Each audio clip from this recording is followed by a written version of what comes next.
ओम श्री परमात्मा नमः। मैं प्रोफेसर हृदय अवस्थी अपने परम पूज्य गुरु जी प्रोफेसर पंडित भगवत शरण शुक्ल वेद मूर्ति तपोनिष्ठ गीता उपनिषद पुराण और धर्मशास्त्र के विशेषज्ञ के साथ में आप सभी का Awasthi Ayurveda anatomy yoga and spirituality channel पर हार्दिक स्वागत करता हूं। हम लोग सांख्य शास्त्र की विवेचना कर रहे हैं और पांचवी कार्य का चल रही, जिसमें अनुमान प्रमाण को गुरु जी समझा रहे हैं सरल भाषा में। तो हम लोग उसको और आगे समझने के लिए गुरु जी की तरफ चलते हैं।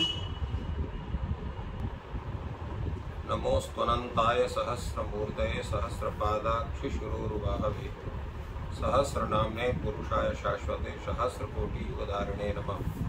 कृष्णाय वासुदेवाय हरये परमात्मने प्रणतक्लेशनाशाय गोविंदाय नमो नमः। इस चैनल के संबद्ध सभी विद्वद्गण, सभी जिज्ञासु छात्रवृंद, सहृदय सज्जनवृंद एवं इस चैनल के संस्थापक तथा प्रबंधक आचार्य हरिहृदय अवस्थी जी, इस सांख्य शास्त्र के चर्चा सत्र के अवसर पर आप सभी का स्वागत है। संप्रति हम लोग पांचवी कारिका में जो सभी प्रमाणों का विचार हुआ है उसमें अनुमान प्रमाण का विचार कर रहे हैं। कल इस पर विचार हुआ तल्लिंग लिंगी पूर्वकम अनुमानम इत्यादि रूप में चर्चा हुई थी और उस पर बताया गया कि लिंग शब्द से यहाँ पर व्याप्य अर्थ और लिंग शब्द से व्यापक अर्थ गृहीत है। लिंग व्याप्य में हेतु गृहीत होगा, जैसे पर्वतोपनिमान धूमात में धूम ये लिंग है और लिंगी व्यापक अर्थात वन्य है। इस पर कल विचार हुआ था।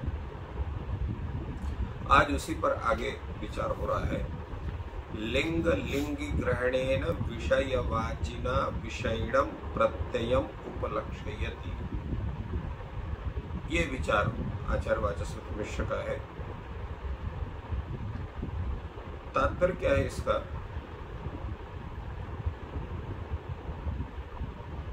इसका तात्पर्य है,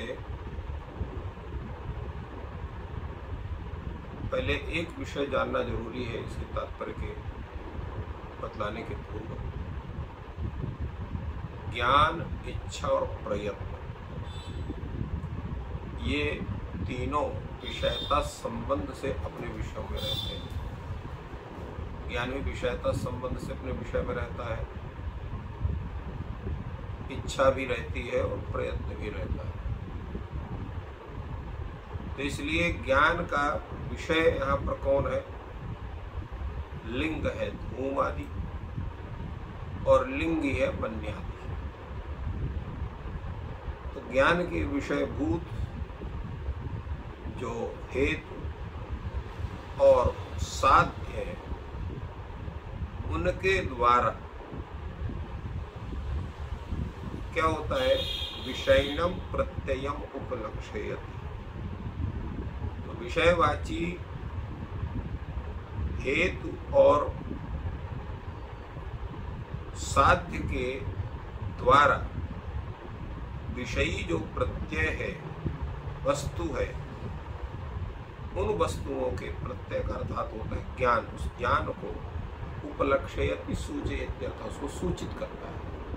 इसका ज्ञान कैसे, किस रूप में, उसी को बतला रहे हैं कि धूमादि ही व्याप्य। धूमादि जो हेतु हैं वो व्याप्य है, जिसको हम लिंग शब्द से कहें, जिसमें कल चर्चा हुई थी। और लिंग अर्थात साध्य वन्यादि, ये व्यापक है। कभी कैसे व्याप्य है, कैसे व्यापक है, कल इसको बतलाया गया था। जो अल्प देश में रहे वो व्याप्य, जो अधिक देश में रहे वो व्यापक। धूम वन्य के साथ 4 जगह रहता है। कहाँ पर रहता है 4 जगह? एक तो रसोई घर में रहता है, दूसरे जो है वो गौशाला में रहता है, और तीसरे जो है वो चत्वर, चत्वर का तात्पर्य अन्यत्र मैदान में जहाँ पर अग्नि लोग जलाते हैं वहाँ पर भी रहता है, और चौथे पर्वतादि में रहता है। तो 4 जगह धूम बन्ही के साथ रहता है, किंतु बन्ही एक 5वीं जगह भी रहता है जिसकी कल चर्चा हुई थी, अयोगोलक या पूर्ण ज्वलित अंगारा। उनमें जो है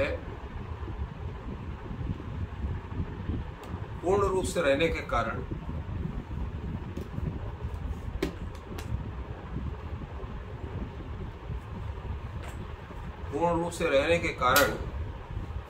जो है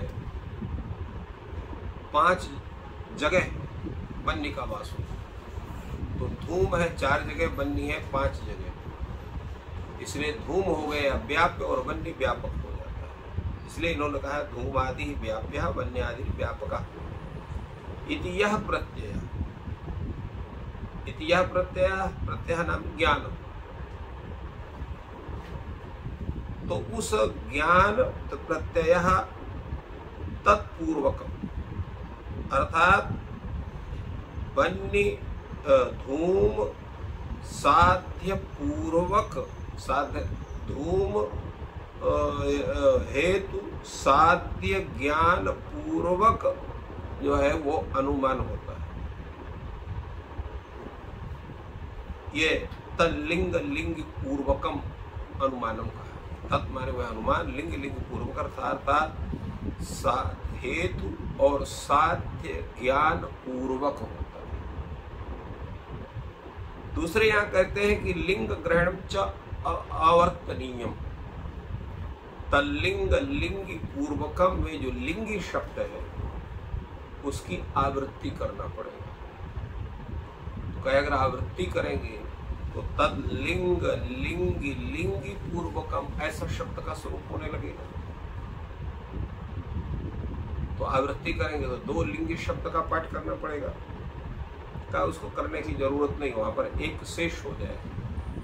व्याकरण में जहां पर द्वित्व की विवक्षा होती वहां पर 2 शब्द उपस्थित होते हैं, उसमें एक शेष रह जाता है। जैसे 2 राम बनाना है तो 2 राम के लिए हम रामश्च रामश्च कहेंगे, और 1 राम शेष रहेगा तो 1 राम जो शेष रहेगा उसी से द्विवचन संबंधी विभक्ति औ लगने पर रामो यह रूप बनता है। उसी प्रकार यहाँ लिंगी च इति लिंगिनी, ऐसा यहाँ पर जो है एक शेष लिंग नहीं होगा। लिंगम च लिंगिनी च इति लिंग लिंगीन, और लिंग लिंगीन पूर्वम यस्य तत् लिंग लिंगी पूर्वकम, ऐसा यहाँ समास करेंगे कि लिंग लिंगी तथा लिंगी, और ये तीनों हैं पूर्व में जिसके, उसको लिंग लिंगी पूर्वक कहा जाता है। इस तरह से इसका विचार होता है। अब प्रश्न होता है यहाँ पर लिंग ग्रहण का जो आप आवृत्ति करना चाहते हैं, आवृत्ति करने का मतलब क्या है आपका? तो भाई आवृत्ति करने का ये है कि लिंगम अस्ति अस्य, यह जब विग्रह करते हैं तो अति इन ठरव सूत्र से इन प्रत्यय करने पर लिंगी शब्द बनता है। अब ये जो लिंगी शब्द है, जैसे कि व्यापक अर्थात बन्यादि का साध्य का ग्रहण करता है, वैसे ही परामर्श का भी ग्रहण करेगा, क्योंकि जो परामर्श का ज्ञान है वो भी लिंग पूर्वक ही होता है। तो इसलिए यहाँ पर जो है पक्ष धर्मता ज्ञानम विदर्शितम भवति। तो अनुमान की जो विधि है उसमें पहले व्याप्तिक ज्ञान, व्याप्तिक ज्ञान के बाद परामर्श ज्ञान, और परामर्श ज्ञान के बाद अनुमिति होती है। उसी को कहते हैं पक्ष धर्मता ज्ञानम। पक्ष धर्मता ज्ञान और परामर्श को एक ही शब्द से कहते हैं। जैसे अगर हम पर्वतो बनिमान धूमात यहाँ पर हम अनुमान करना चाहते हैं तो यहाँ पर यत्र यत्र धूमस तत्र तत्र बन्ही, यह जो साहचर्य है तो तादृश वो व्याप्ति का स्वरूप होता है। बन्ही व्याप्य धूम इत्याकारक जो स्वरूप है व्याप्ति का स्वरूप, परंतु बन्ही व्याप्य धूमवान अयम इत्याकारक जो ज्ञान है उसी को परामर्श कहते हैं। तो वन्य व्याप्य धूमवान अयम इत्याकारक ज्ञान परामर्श है, और परामर्श से ही अनुमिति होती है। तो इसलिए कहा कि यहाँ पर तल्लिंगम अस्य अस्ति यदि पक्षधर्मता ज्ञानमपि दर्शितम होती, पक्षधर्मता ज्ञान भी इससे ज्ञान होता है, माने पक्ष ज्ञान, पक्षधर्मता ज्ञान, पक्ष संबंधी ज्ञान, वन्य व्याप्य धूमवान पर्वता इत्याकार जो ज्ञान है वो पक्षधर्मता ज्ञान है। तो इसलिए यहाँ पर जो अनुमान का जो लक्षण होगा उसका स्वरूप क्या बनेगा, तो कहते हैं व्याप्य व्यापक भाव पक्षधर्मता ज्ञान पूर्वकम अनुमान। व्याप्य अर्थात हेतु, व्यापक अर्थात साध्य, तादृश व्याप्य व्यापक भाव से युक्त जो पक्षधर्मता ज्ञान है, पर्वतादि ज्ञान, वन्य व्याप्य धूमवान पर्वतः इत्याकारक ज्ञान, और तादृश ज्ञान पूर्वक जो ज्ञान है उसी को हम अनुमान कहते हैं। इसलिए अनुमान का ये सामान्य लक्षण होता है व्याप्य व्यापक भाव पक्षधर्मता ज्ञानम अनुमान। तो यह अनुमान का यह जो व्याप्य व्यापक भाव पक्षधर्मता ज्ञान पूर्वकम यद ज्ञानम तत् अनुमानम, ऐसा अनुमान का हम सामान्य लक्षण कह सकते हैं कि अनुमान का तात्पर्य क्या है। तो अनुमान में होता है व्याप्य व्यापक भाव पक्षधर्मता ज्ञान पूर्वक जो ज्ञान, उसको हम अनुमान कहते हैं। तो इस तरह से अनुमान का एक सामान्य लक्षण आचार्य ने प्रस्तुत किया। आइए बतलाते हैं कि अनुमान विशेष का भी ज्ञान किया जाता है। तो कहे भाई इसमें तो ग्रंथ में अनुमान विशेष की चर्चा नहीं आई, तो उन्होंने कहा यहाँ चर्चा नहीं किंतु अन्य शास्त्रों में चर्चा है। अनुमान विशेषान तंत्रांतर लक्षितान अभिमतान स्मारयति त्रिविध अनुमानम आख्यातम। अनुमान जो है वो 3 प्रकार का कहा गया है, तो कहा तंत्रांतरे, अन्य शास्त्र, तंत्र का अर्थ एक शास्त्र भी होता है। तंत्र का 2 शब्द का अर्थ, तंत्र माने अन्य भी अर्थ होते हैं और तंत्र माने शास्त्र भी होता है। तो अनुमान विशेषान तंत्रांतर लक्षितान, तंत्रांतर अर्थात अन्य शास्त्र में जो लक्षित है, जिनका ज्ञान कराया गया है, और अभिमतान जिसको स्वीकार भी करते हैं, उनको स्मरण कराते हैं आचार कारिका में त्रिविधम अनुमानम आख्यातम। अनुमान जो है 3 प्रकार का बताया गया है। त्रिविधम अनुमानम आख्यातम, तो किसको, तंत्रांतर लक्षितान अभिमतान, जो तंत्रांतर अर्थात अन्य शास्त्रों में जिनका पूर्ण विवेचन हुआ है, उनके द्वारा वो अभिमत है, स्वीकृत है, उनको स्मरण दिला रहे हैं। कौन कौन? त्रिविधम अनुमान आख्यातम। 3 अनुमान क्या है, तो कहे तत्सामान्यतो लक्षितम अनुमानम विशेषतः त्रिविधम। सामान्य रूप से लक्षित जो अनुमान है वह विशेष रूप से 3 प्रकार का होता है। पूर्ववत, शेषवत, सामान्य तो दृष्टम।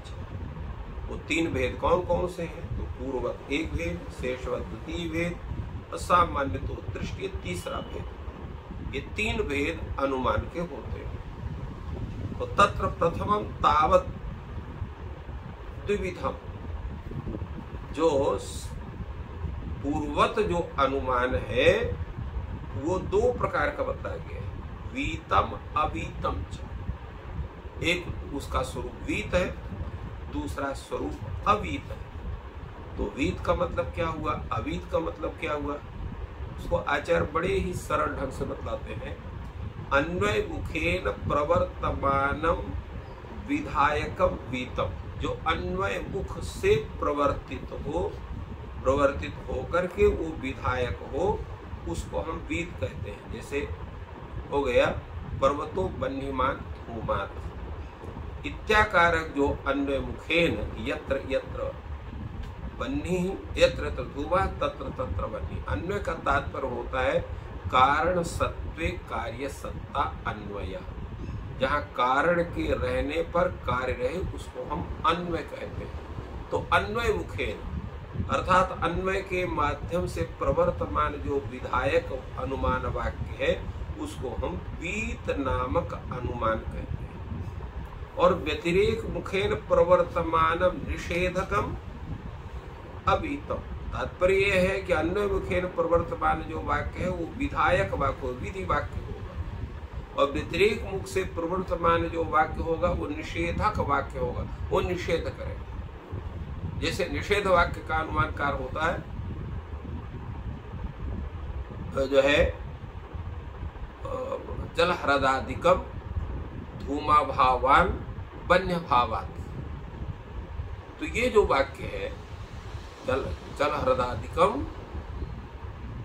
धूमा भावान बन्य भावात, तो यहाँ बन्य भावात ये हेतु है, यत्र यत्र बन्य भावः तत्र तत्र धूमा भावः, ये व्याप्ति का स्वरूप होता है। तो ये जो ये वाक्य है अनुमान वाक्य कि जल ह्रदादिकम बन्य भाव धूमा भावान बन्य भावात, यह जो वाक्य है यह व्यतिरेक मुख है। व्यतिरेक का अर्थ होता है अभाव मुख से। यहाँ साध्य क्या है? साध्य यहाँ पर धूमा भावान, ये साध्य यथा बताया गया कि जल ह्रदादिकम बन्य भाववत। जल ह्रदादिक कैसे है? बन्य के बन्नी और धूम का वहाँ अभाव है। क्यों धूमा का अभाव? क्योंकि वहाँ बन्नी का अभाव, तो बन्नी का अभाव होने से धूम का अभाव है। जहाँ जहाँ पर बन्नी का अभाव होगा वहाँ पर धूम का भी अभाव होगा। इसलिए व्यतिरेक मुखेन प्रवर्तमान यह वाक्य क्या है? निषेधक वाक्य है। ये धूम जो साध्य है उसका निषेध कर रहा है। और वहाँ पर क्या है? पर्वतो बन्हीमान धूमात, वहाँ पर्वत की सत्ता का विधान कर रहा है, इसलिए वो विधायक वाक्य हुआ और ये निषेधक वाक्य हुआ। तो अन्य मुखेन प्रवर्तमान जो विधायक वाक्य है अनुमान वाक्य है उसको वीत नामक अनुमान कहते हैं। और व्यतिरेक मुख से अर्थात अभाव मुखेन प्रवर्तमान जो निषेधक वाक्य है अनुमान वाक्य है उसको हम अवीतक अनुमान कहते हैं। तत्र अवीतम शेषवस्तु, तो उसमें जो अवीत है वह शेषवत कहा जाता है। शिष्यते परिशिष्यते इति शेषः, जो शिष्ट में जो शेष रहे उसको शेष है। और सैव विषयता यस्य अस्ति अनुमान ज्ञानस्तच्छेषवत्, और वही जो विषयतया अवशिष्ट रूप में वाक्य के स्वरूप में विद्यमान हो उसको शेषवत कहते हैं। इसलिए कहा गया प्रसक्त प्रतिषेधे अन्यत्र अप्रसंगात शिष्यमाणे संप्रत्यय परिशेषा। ये न्याय भाष्यकार ने इसकी व्याख्या की है। प्रसक्त माने प्राप्त के प्रतिषेध होने पर, अन्यत्र अप्रसंगात अन्यत्र जिसका प्रसंग नहीं है, तो ऐसे शिष्यमाण में जिसका संप्रत्यय हो रहा है, ज्ञान हो रहा है, उसको परिशेष कहते हैं। न्याय भाष्यकार ने इसकी व्याख्या की। तो अस्य च अवीतस्य व्यतिरेकेण उदाहरणम अग्रे अभिधाष्यते। इस अवीत का जो व्यतिरेक अर्थात अभाव मुखेन जो उदाहरण प्रस्तुत किया जाता है उसको हम आगे इसका विवेचन करेंगे, ऐसा वाचस्पति मिश्र कहते हैं। यद्यपि इसका उदाहरण हमने आपके सामने प्रस्तुत किया कि जल ह्रदादिकम बन्य धूमा भावत बन्य भावात, इस रूप में इसी का विचार आगे होगा। संप्रति आज यहीं पर हम लोग इस विचार को विश्राम देते हैं। इस प्रकार गुरुजी अनुमान की व्याख्या कर रहे हैं और बहुत ही सुंदर व्याख्या चल रही है। आप सभी जुड़े रहें, ईश्वर आपकी सहायता करें। आपका दिन शुभ हो। धन्यवाद।